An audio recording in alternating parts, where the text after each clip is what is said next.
Okay, so we're at the end of the lessons. It's taken a little bit longer than a year, which is okay. And this is lessons number 361 to number 365. And actually, when I read these lessons now and understand how this works, and there's going to be one more video to cover the last part of this, which, well, there is not a title. It's the last, there's a last, I don't know what you would call it, an afterward. Probably it's the best thing you would call it, an afterward, or,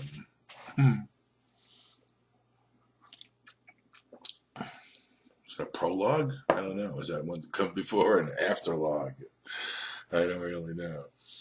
That I'm going to read as well, because I think it's important, and I want to put this within how I was offered the course, and to do the workbook, and how I know that it works for me, because every lesson, these last lessons, are a complete verification of the way that I've come to understand how this works, how Jesus works in my life, how the Holy Spirit works in my life, and it becomes the only way you want to live, and eventually it's the only way you recognize that life is actually available to you, because before that, and this is one of the things for me in my understanding and the experiences that were brought to me. When I had the experience of awakening that I did, when it happened, and I never know what to call it, because all the words I use, and this is the problem we all have, and this is the problem the workbook is designed to end within us. The problem that I have, the same problem Jesus has, the same problem that you have, is we use words assuming that everyone knows what the words mean, yet within each and every one's mind, he has a whole association with those words that we don't know, because it's his and his alone. That's why this is such an individual journey. Okay? So by now, though, what we're able to do is to approach not only words, but each and every moment of our life, or to the best ability. You don't have to look at it in terms of your life. You only have to look at it in terms of today. This holy instant right now would I give to you. Be you in charge, for I would follow you, certain that your direction gives me peace.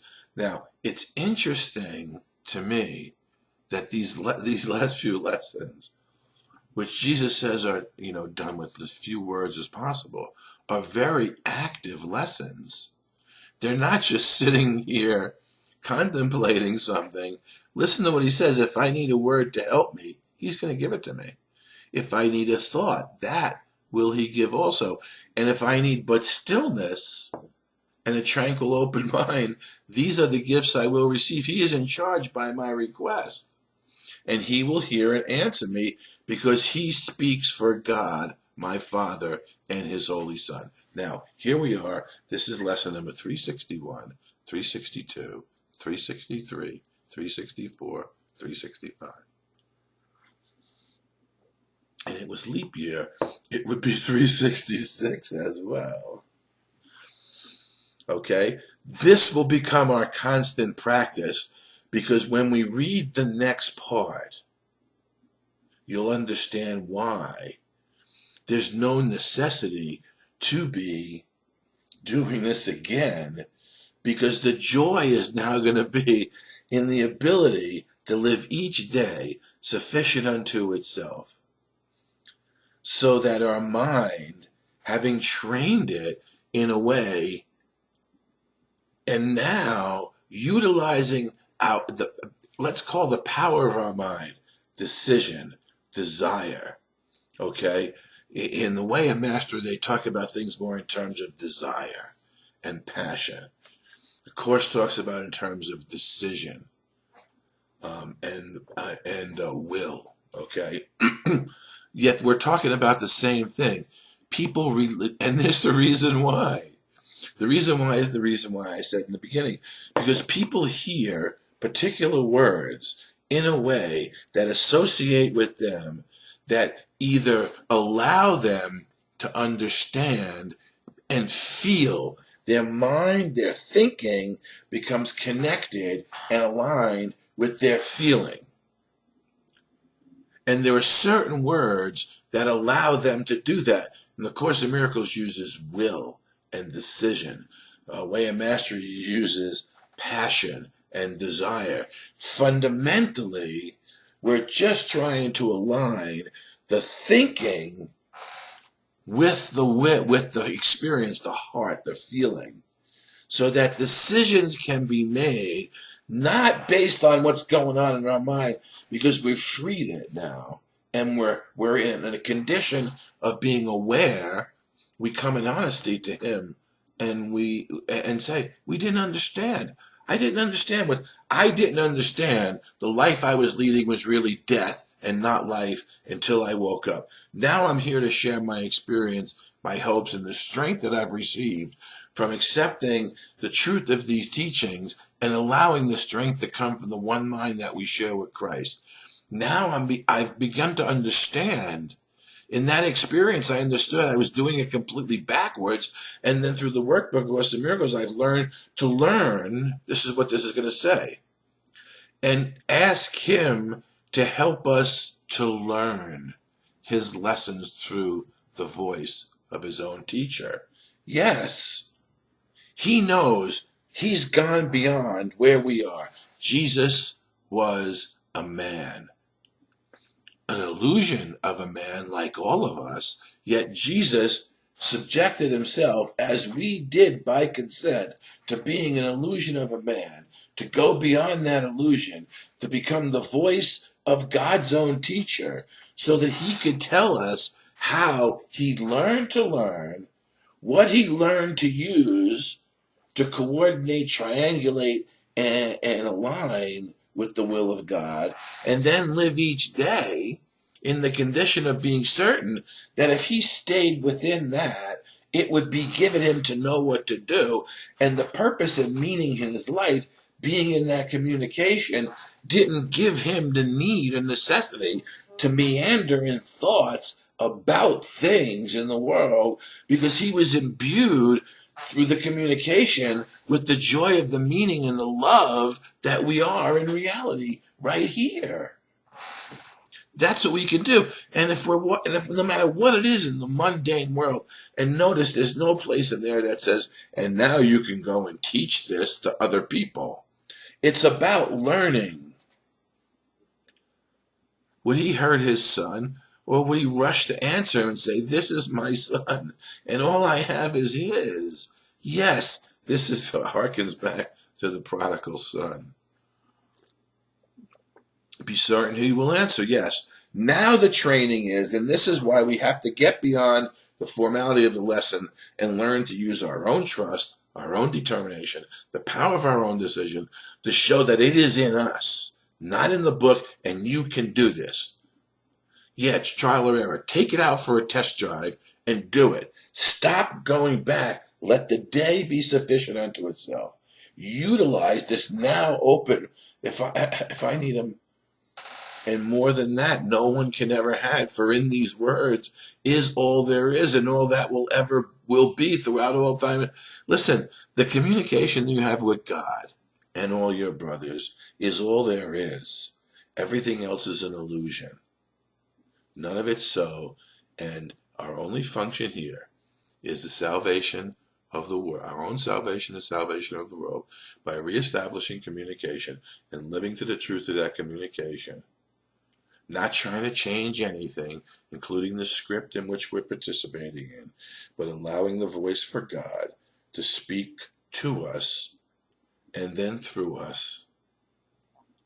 You know, all the little synchronicities in the course of the day, that's what this is. If we need a word, if we need all of a sudden this, we can live in that wondrous state of childlike mind, not by regimenting us. Oh, nothing I see means anything. Nothing I see means anything is the joy of what this is saying. We come in honesty to him, and we did not understand, and ask him to help us to learn. Jesuits helped me to learn. This has taught me to learn. If anything I would want to teach, it would be to help you to learn. I've been given very specific instructions on how to do that, yet this is that.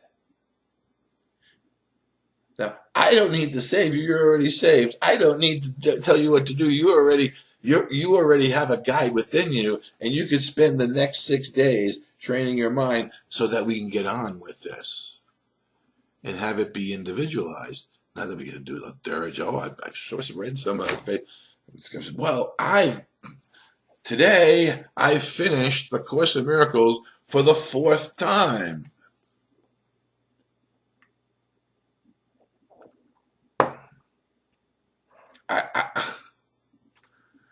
That's what we're going to read next. This course is the beginning. We are all made of the same stuff, the same divine, whole, perfect material that we'll call our soul. We all have the same attributes, mind and heart, and they all work the same way. The machinations and fragmentation and imagination and individualization and the need to particularize and define presents everything as if it's different and therefore disjointed. But the manner in which it occurs is very lawful, the undoing is very lawful, and then the utilization of the truth to live our final sojourn in space and time in a way that demonstrates the truth of who we are and makes up for all and everybody. I wish I could show this to you, but this is one of the functions and the gifts I will receive. An open, tranquil mind. When your mind is open and tranquil in the peace of God, vision is your gift from God, and you can see. I can see right now how this works in my mind eye, but that's the miracle to me. The joy of being able to see that as I sit here and talk with you and know that you're participating in it whether you like it or not. And know that you will come to like it when you see what it has to offer you. It gives you everything you've always wanted, except it doesn't give it to you in a form association that can be lost in space and time. It gives it to you through the learning that you willingly say yes and make decisions to undergo, so that your mind is open, no longer sealed by what you didn't understand, because you recognize what's not understandable is not what we need to understand. The truth of who we are is totally understandable because it's all that's true.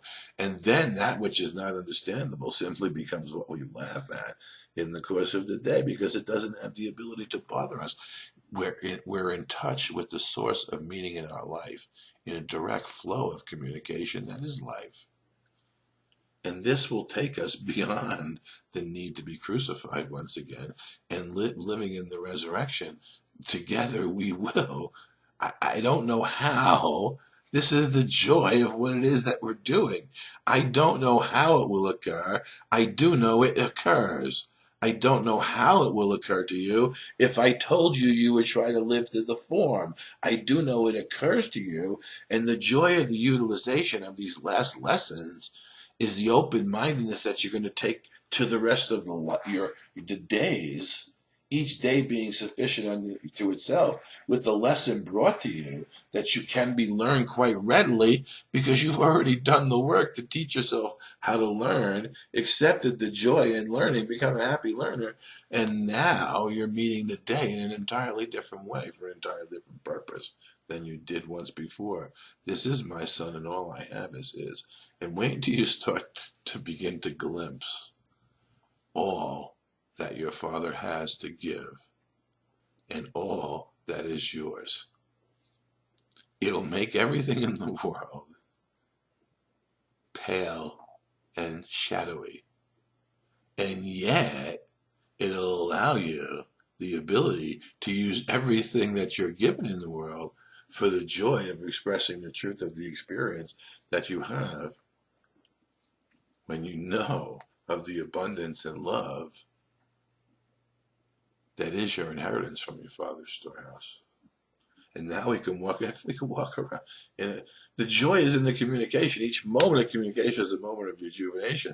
So we ask for that reason, and it comes in a form, some form of peace. God's answer is some form of peace. That's what this is saying again. So now we're learning to trust it. We're learning to trust. The action of our mind is to trust. Be willing to accept everything the way it is. Let these words be true. Trust and go through the day using the power of your mind to do that. You've been doing it anyway, but you've been trusting in what is not trustworthy. You've put your faith in what is faithless, and now you've learned that there is something that is trustworthy, and there is something that you can put your faith in, and it is in you. And it's in you and in every one of us, because it is the nature of who we are to be, who we are created to be. That's part and parcel of the creative reality, which is God our Father.